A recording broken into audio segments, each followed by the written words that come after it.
Good morning on this unseasonably chilly morning here in the eastern United States. My name is Argo Vermeer. This is my YouTube channel, Collectivism Kills.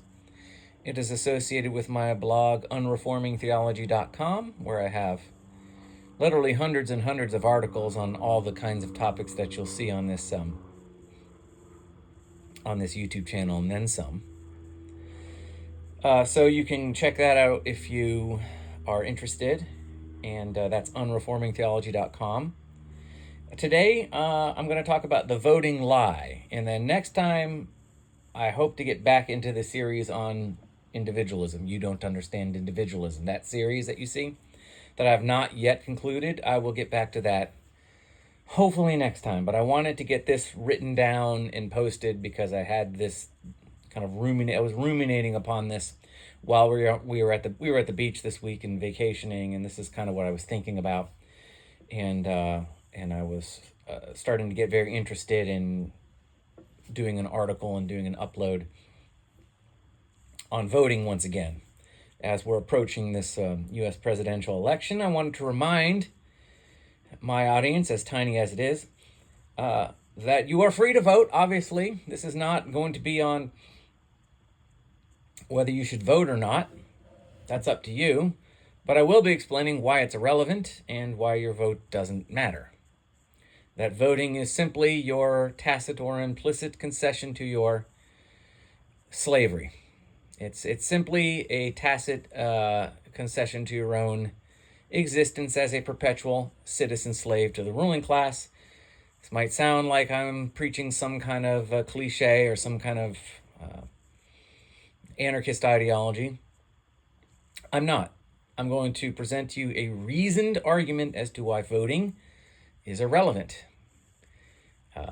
You are a citizen slave, and you are going to remain thus, because the metaphysical principles which underwrite government are mutually exclusive of the idea of anyone existing as a free individual. There is no government anywhere in the world, in any time or place, in any context, in any iteration, that can promote the idea of a free individual.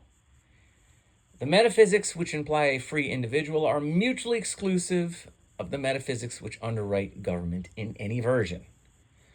Simply calling your government a representative democracy does not change the inexorable fact that under the auspices of the state, you will remain a citizen slave. You will remain, according to your nature, one who must be governed and possesses no capacity to act independently or freely. That's just a fact. So vote, don't vote, it really doesn't matter. It's not going to matter. And at this point, even without a rational explanation of why voting is irrelevant, you should take a look around you, if you're an American, and understand that it doesn't matter who gets elected. It's obviously clear that elections are jokes, they're shams, they're circuses, they're clown shows.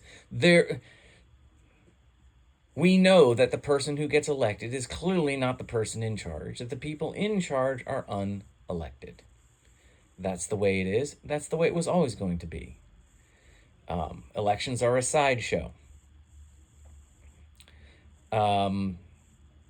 And even without this kind of without this kind of a blog or video, you should be able to tell that by now.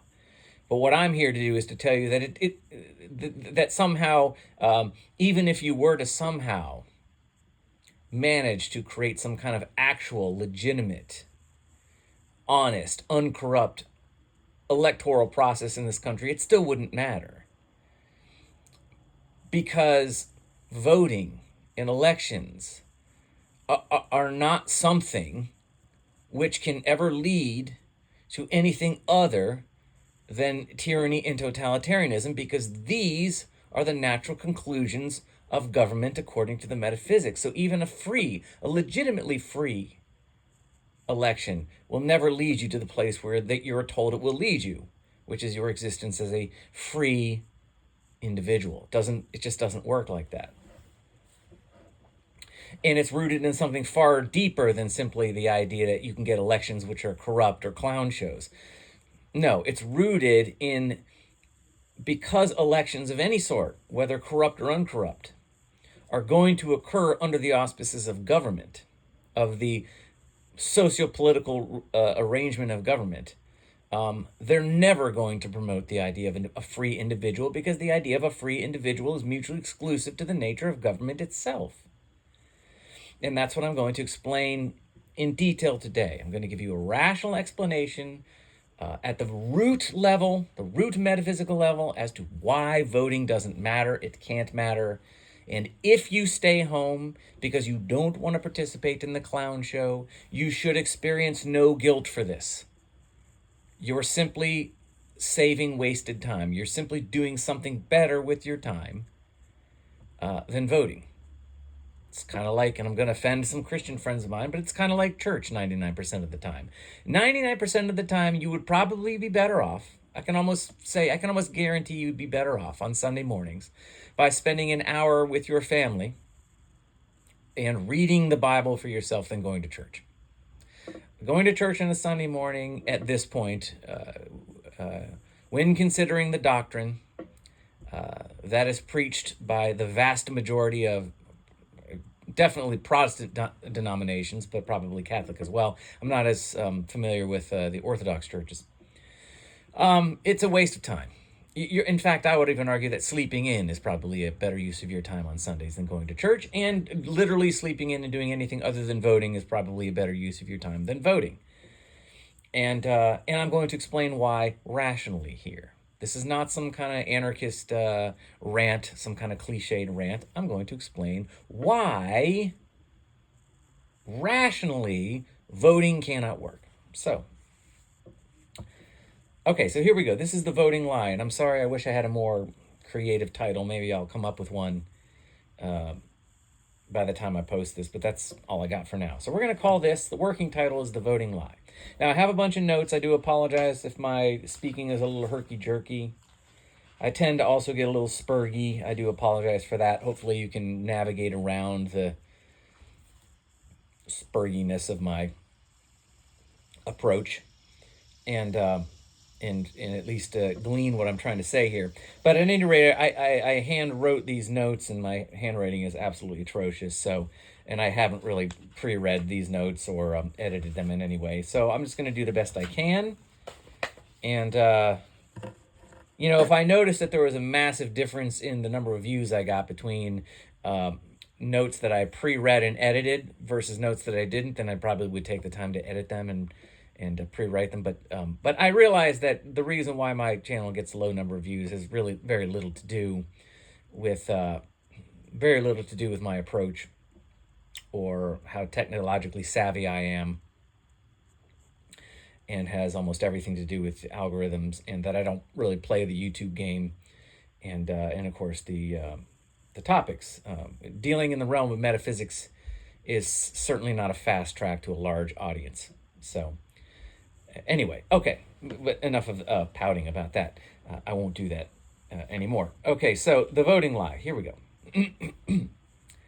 Now, government represents only one ineluctable human social relationship: authority and submission, period. As an old acquaintance of mine, John Immel, once said, and I've quoted him several times, this quote is one of my favorite quotes: government is authority, and authority is force. So when we're speaking of government, we're speaking of a social arrangement of authority and submission. You do not cooperate with your government. Your government doesn't cooperate with you. Your government governs you. And to govern is to rule. And to rule is to force. That's it. Authority and submission is the social arrangement between the ruled and the rulers, the governed and the government, period, full stop. Voting cannot and shall never change this fundamental social dynamic.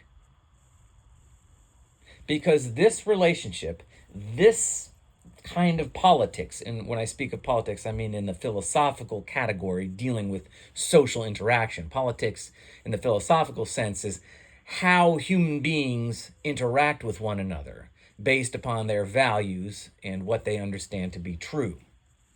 It has nothing to do with, Republicans, Democrats, the Tories, the Labor Party, that kind of, it has nothing to do with that. Politics on the philosophical level are simply, how do we define the nature of human social interaction?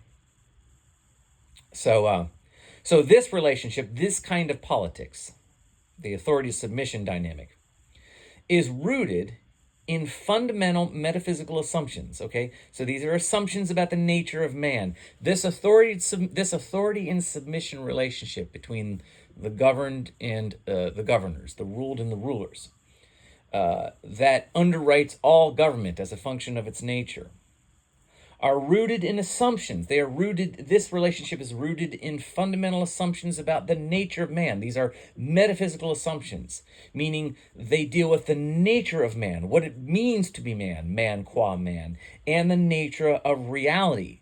And these are going to be stemming from a metaphysical primary, the source of whatever exists. That which is the source of whatever exists presumes that the nature of man and reality is thus. And these are the principles upon which government is established. And government is established, and the social arrangement of government based on these principles is authority and submission, not cooperation. It's not cooperation. Your government does not cooperate with you. Your government governs you.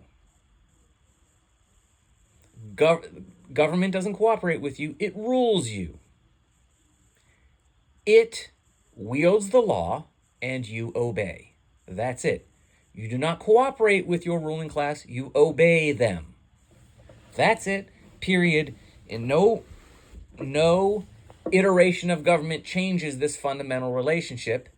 You can call your government a representative democracy all you want. It doesn't magically change the metaphysics which underwrite government, which demand that man en masse shall be ruled, not cooperated with. Okay. So, anyway, now I will say, and of course, the metaphysics which underwrite government are collectivist metaphysics, as opposed to individualist metaphysics, which are mutually exclusive of one another. So this is the basis of my series on individualism, where I explain why people do not truly understand what is meant by individualism, to be an individualist. People don't understand fundamentally the differences between individualist metaphysics and collectivist metaphysics, but we're not going to get into those details today because that's for the individualism series that I'm doing. But at any rate, the metaphysics which underwrite government, all governments in all times, in all places, in all iterations, are always collectivist. They are not individualist. So the idea that you're going to exist under government as a free individual is impossible. Because the idea of a free individual is rooted in individualist metaphysics, and government is rooted in collectivist metaphysics. And these metaphysics are entirely mutually exclusive, which means, in other words, they promote mutually exclusive understanding or ideas or premises about the nature of man and reality. They are mutually exclusive. You do not get a collectivist institution promoting individualist metaphysics. You don't get government promoting the individual. It doesn't work that way. In the same way 2 + 2 doesn't equal 5. You can't create a square circle. You can't go left and right at the same time from the same observational frame of reference. It's a contradiction, and contradictions cannot be manifest in reality. Obviously, contradictions are mutually exclusive of reality and reason. So they don't exist. Can't exist. So the basic collectivist metaphysical assumptions of government determine that the masses of men, or man as a mass, the masses, okay.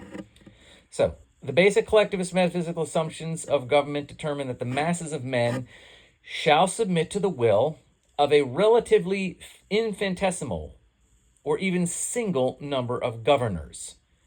So the collectivist metaphysical assumptions ineluctably lead to the idea that the masses of men will submit their will and their minds to a relatively small, you might even say infinitesimal, and even single number of rulers or governors. Okay? This is expressed by the philosopher Plato as the philosopher kings. So there are these philosopher kings, these rulers, these are people, these are men, or in this day women, who have been somehow gifted some form of divine enlightenment, which absolves them of their own human existential failure. And of course, your human existential failure, according to the collectivist metaphysics of the philosopher king, which are the collectivist metaphysics of government, are that man is born, brought into existence, without the ability to apprehend truth and act in service to it. Only those who have received some sort of divine enlightenment are capable of actually understanding enough of the truth to really apprehend it and act in service to it. And these are the people who should be in charge of everyone else. Now, this sort of divine enlightenment can take the form of even some kind of a scientific determinism, like, oh, it's an IQ thing, so the smarter people should be in charge of the dumber people. The masses of people from the basically everything just below the far right of the bell curve should fall under the authority of those who occupy the ends of the right ends of the bell curve. Because science has dictated, or the laws of nature, the laws of physics, or biological evolution has dictated somehow magically, somehow that they're just scientifically determined that these are just the smarter people. Even Eric Weinstein, or Weinstein, I apologize for getting the name wrong. Weinstein, I think it is. Weinstein, I think is his name, Eric Weinstein. Has even said that scientists should be considered like a priest class. Scientists, the really smart guys who just by dint of the whims of biological evolution have been born to possess higher IQs than the rest of us. They should be in charge, and they should be given some kind of a legal pardon, some kind of a political pardon. They should be untouchable. They should be just free to do their science and then dictate truths to the rest of us, or something to that effect. But anyway, he has referred to them as needing the special status of a priest class, you see. But this is in keeping with this is nothing new.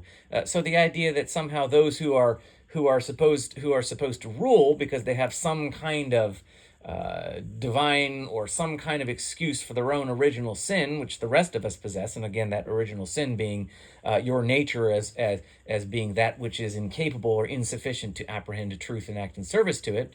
That's you. Somehow these philosopher kings, these rulers, have some kind of divine enlightenment that you don't have. Could be that God just likes them better. God just gifted them some kind of a spiritual enlightenment. Could be that biological evolution has just made them smarter than the rest of us. Could be anything, really. But this is the collectivist metaphysical assumptions which underwrite government. And so, again, these collectivist metaphysical assumptions are that the masses of men should submit to the will of a small or infinitesimal or even single number of rulers who have been given some kind of divine enlightenment that the rest of us don't have. Be them the scientists, be them the priest class, be them the capitalists, be them who knows. So, okay, and so no amount, because these are metaphysics, so because government is rooted in these fundamental metaphysical principles that are fundamentally Gnostic, there's no amount of wishful thinking or hope over reason that can alter the political consequences which stem from these ineluctable metaphysical assumptions. If you are born with a nature that is insufficient to apprehending truth and acting in service to it, then you must be governed. Your consciousness, your singular conscious frame of reference, that by which you know and experience anything, is insufficient to the apprehension of truth. Therefore, it is insufficient to act ethically. It cannot know truth, and therefore it cannot act in service to it. Therefore, your consciousness is insufficient to reality. You must, ergo, be governed. These are the metaphysics of government. In no amount of wishful thinking or hope over reason or trying to come up with some other sort of iteration of government. Well, we won't have a communist dictatorship. We'll have a representative democracy. And all of a sudden, poof, alakazam, poof, magically, those root metaphysical assumptions which underwrite all government just magically will lead to a free individual people. It just doesn't work that way. The idea that the people, quote unquote, the unwashed, unenlightened masses, which you are, according to the collectivist principles, the collectivist metaphysical principles which underwrite government, the idea that the people, the unwashed, unenlightened masses, can somehow, these people who are insufficient by nature to the apprehension of truth and acting service to it, which is why they must be governed, the idea that these people somehow possess the ability, in spite of their nature, to know who should rule them, that they can vote for their philosopher kings. This is simply a euphemistic and ultimately patronizing rendering of the idea that one can rationally allow a slave to vote for his master, and that this makes him somehow no longer a slave. If the slave could just vote for his master, well, alakazam, poof, abracadabra, presto changeo. The slave, now that he can vote for his master, is no longer a slave.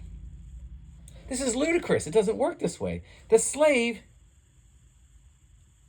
is expecting this. The ability of the slave to vote for his master is expecting this to give him some kind of existential parity with his master. Somehow your being able to vote magically makes you capable of now apprehending the truth and acting in service to it, and so you don't need to be governed. Oh, you are actually capable of deciding who should govern you. Do you see the contradiction?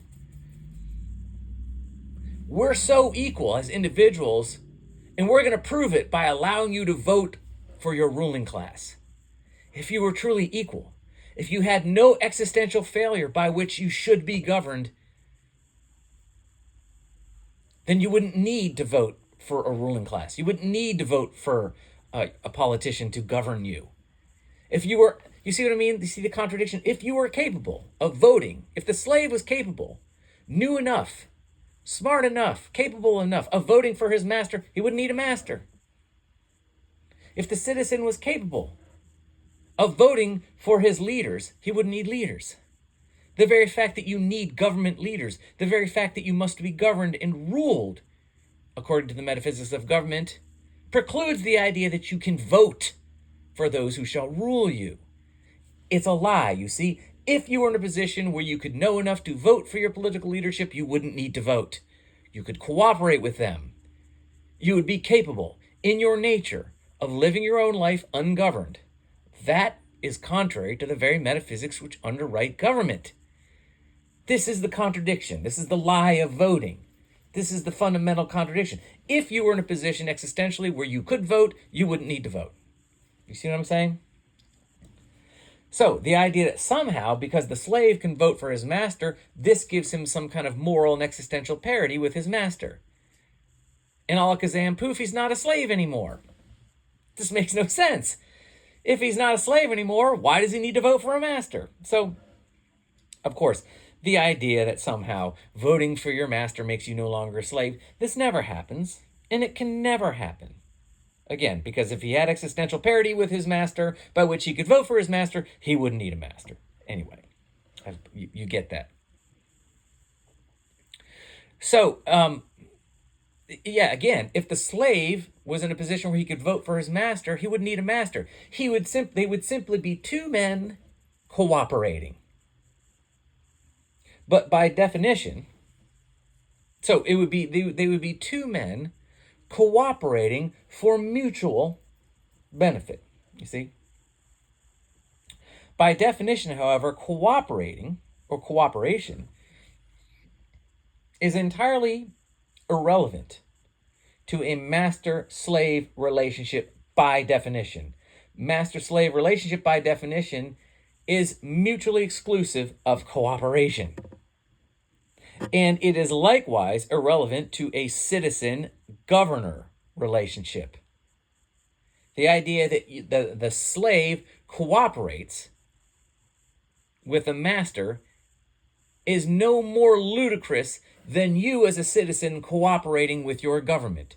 They're both based on the same collectivist metaphysical principles, which dictate that man shall be ruled. Man shall obey his authority. He doesn't cooperate with his government, he obeys it. So the idea that a slave cooperates with the master is no less ludicrous than the idea of the citizen cooperating with his government. It doesn't work that way. Both are expressions of the authority and submission, social arrangement, or social politics implied by the metaphysics, okay, the collectivist metaphysics, and equally so. One does not cooperate with his authority, be him a master or a governor. One obeys him. So the idea of the citizen slave, as we shall call him, being allowed, and yes, allowed, you are allowed to vote. Everything you do under law, you do because the ruling class allows you. And how does government govern? According to what? According to law. And law has everything to do with obedience and nothing to do with cooperation. Whatever you do under law, you do according to the law, which means that which you do because you are allowed to do, and that which you don't do because you are not allowed. Okay? So, the idea that a citizen slave can vote is allowed by law. You see, voting is enshrined in law, which means in law dictates behavior. So you do under law what you're allowed to do, and you don't do what you're not allowed to do. If you do what you're not allowed to do, you are punished. To do what you're allowed to do means you forego punishment. That's it. There's nothing moral about the law. It's all legality. It's not morality. These are two mutually exclusive ethical primaries, morality and legality. One has nothing to do with the other. I've explained that before on this blog in my legality versus morality uploads. So the idea of a citizen slave being allowed to vote for his ruler is extremely convenient for the ruler and has proven to be an extremely powerful bit of propaganda. You see, the idea that the ruler, we'll tell the masses that they can vote for their leaders, and this will make them feel free and think they are free. Now, I'm not saying that your political leaders know this or think this consciously. I'm sure that the vast majority of them do not. They think that voting is indicative of a free society that promotes free individuals. It's not, but it doesn't matter. The people in government aren't corrupt. The system is corrupt because the system is rooted in false metaphysical principles, collectivism. Okay? So you can have the best people in the world. Once they get in government, they're obligated to act according to the metaphysical principles which underwrite government, which means they're going to become tyrants or tyrannical. And they're going to use ideas, and they're going to use political apparatuses that give them more power because this is what the system will dictate they do. Whatever they want or choose, no matter how good they might be intrinsically as people, has nothing to do with it. Okay, so I'm not saying that they're going, oh, we're going to let them vote and we're going to trick them into thinking they're free. I'm not saying that they're even thinking that. Most likely they aren't, but I'm saying voting, the idea that the ruled can vote for his ruler, is extremely convenient for the ruler and has proven to be an extremely powerful bit of political propaganda because it simultaneously assigns blame for the plight and position of the citizen slave, so his state of servitude and the overt and stark imbalance of wealth and power between himself and his ruler. So it assigns blame for the plight position of the citizen slave because you see you get to vote for, because you get what you vote for, right? So if you remain in this state of misery and there's this massive wealth and power imbalance between you and this ruler that you're supposed to be cooperating with, quote unquote, in this democratic representative government of yours, well, If you're in a state of misery, well, it must be your fault because you voted for the wrong person, you see? So there's plausible deniability on the part of the ruling class to take blame for the state of the citizen. Or there's always plausible, it's always the citizen's fault or somebody else's fault. But it's never the fault of the system itself. It's never a fault of the government. It's never a fault of the intrinsic metaphysical failures of the institution, right? But at any rate, it can assign blame. So if you're miserable, well, did you vote? Who did you vote? You get what you vote for. You get what choices have consequences. You'll just have to vote better next time, won't you? So it gives a plausible deniability to the ruling class for the state of the ruled. And it forces the ruled to accept blame, at least in part, for their position, for their servitude, for their state of servitude. Okay? So the idea of voting allows the ruling class to assign blame to the ruled for their state of perpetual servitude and relative misery. You get what you vote for. And also, simultaneously, voting gives the citizen slave hope. Oh, I have the power to change this. I have the power to escape these chains of debt and powerlessness and relative poverty when in comparison to the wealthy ruling class. I can do something about it. I have hope. I can vote better next time, and I can achieve this sort of existential power and wealth parity with my ruling class if I just vote for the right person next time that's going to represent me and is going to really represent those fundamental constitutional principles that are benevolent and designed to promote the free, independent individual. If I just vote better next time, I have hope, and this hope keeps the citizen slave committed to the process and committed, therefore, to his government, to his ruling class. Okay? So next time, just vote better. If you just vote for the right one, if you just go Trump this time, if you just go Harris this time, we just get everybody on board with Harris or Trump, we can fix all this, and we can find that we can enter the Elysium fields and break bread with the ruling class. We'll all be equal. We'll just do better next time. It's our own fault. We either didn't vote or voted for the wrong guy, drat. Well, another few years, we'll try again, and there's always hope, right? So it keeps the citizen slave committed to his chains because he always thinks, well, eventually that carrot will magically become in reach. I'll be able to reach the carrot soon enough if I just keep walking. Just got to I just didn't go far enough this time. I got a little too herky-jerky and the carrot swung out of my reach. It'll come back. So, if he just votes for the right one, he'll finally achieve moral, existential, and financial parity with his ruler and ruling class, and therefore it keeps him committed. So he blames himself for his position, and he is committed to the process and to the government and to the ruling class because there's always this sort of hope that he can just vote better next time, right? If it's his fault, well, then he can make changes, right? That's the big lie. It's very convenient to these democratic representative governments. So voting, thus, is the slavery of the carrot instead of the stick. That's all it is. The idea that you have a democratic representative democracy is just the slave uses a carrot instead of a stick. That's all it is. It's just covert it's just covert tyranny versus overt tyranny. Which one's worse? Is the covert narcissist worse than the overt narcissist? See, I have some experience with this. The overt narcissist, you always know what you're getting.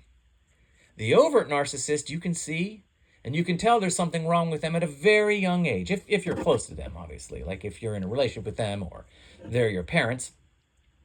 The grandiose narcissist, you can see real young, there's something wrong with that guy.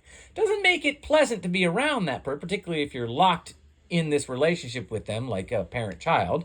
It doesn't make it non-traumatic, but at least you know what you're dealing with. And every time that narcissist walks in the room, you know what you're going to get. Or at least you know that you need to be prepared. You need to have your fight or flight responses on high alert. Okay, so the point is that an overt narcissist, you know what you're dealing with. From a very young age, they're easy to spot. Covert narcissists, it might be years, decades before you find out that that person was a narcissist. A covert narcissist can hide their abuse and can mask that trauma for years. You may be a grown adult, past middle age, by the time you realize that your covert narcissist is actually a narcissist, you see. And by that time, you've been so traumatized that it's almost a how shall I say? It's almost psychologically ineluctable that you will operate under a state of some kind of post-traumatic stress disorder for the rest of your life.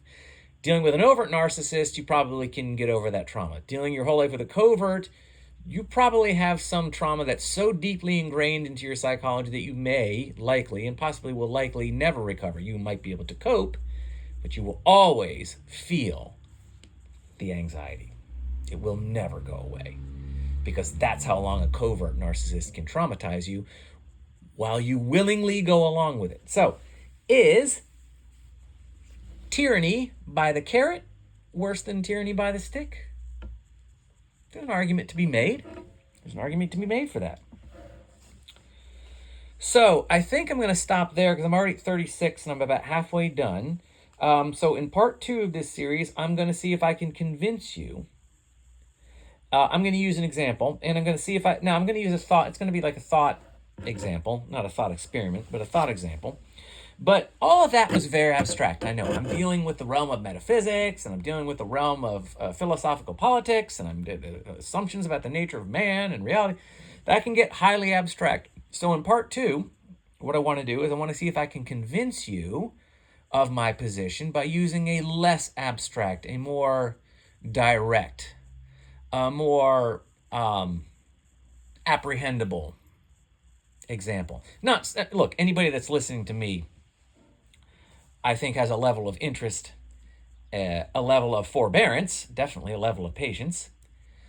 I think anybody who's listening to me needs to have a level of forbearance, patience, and of course intellect to be able to apprehend any of my abstract examples. Look, there's your level of interest, your patience, and your intellect are almost certainly, and this is going to sound like I'm grandizing myself. I mean, I'm not trying to. I'm just saying that I have no doubt that anybody listening to my voice is capable of apprehending these abstract arguments, period. Like, nobody listening, the handful of people that I can count on 2 hands that listen to me, I have no problem understanding what I'm saying. I'm sure of it. Look, this is a high IQ channel. It just is. It's very deeply philosophical. It's metaphysical. It's complicated. It's complex. It's dealing with ideas and themes that likely you've never run into before, because I had never run into them before until I was well into middle age. So this is not me saying I'm better than you. This is not stuff I discovered when I was like 7. I'm not some child prodigy, believe me.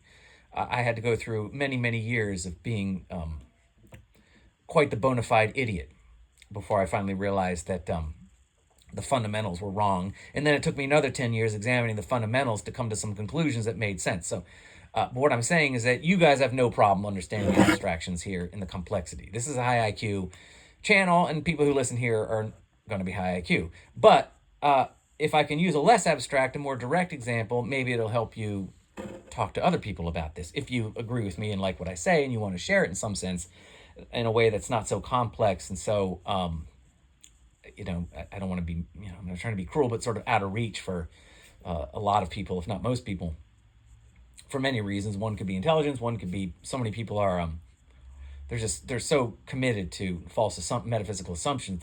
Most people are ideologues, right? It's like, it doesn't matter how smart your Christian friend is. Your fundamentalist Christian friend could be a genius and 200 IQ, but you're never going to convince him that his doctrine is wrong. It's just they're too far committed psychologically to the doctrine. So, but I thought if I could offer a more direct and less complex, more straightforward example of why voting doesn't work, maybe it would make communicating this to other people easier for the people who listen here. So that's what I'll do next time. I've babbled long enough. Hope you guys have a great day, week, and all that, and hope that you found something interesting here If you did, please like, share, and subscribe if you want to. If not, then don't. And yeah, I will talk to you later. Hopefully it won't be so long, because I already have part 2 in the hopper. And of course I have the article, I still have the series on individualism, which I'm in the middle of. So I have lots to get to. So hopefully it'll just be the next couple of days that I'll be able to get to part 2. So have a great day, and I will talk at you later. Take care. Bye.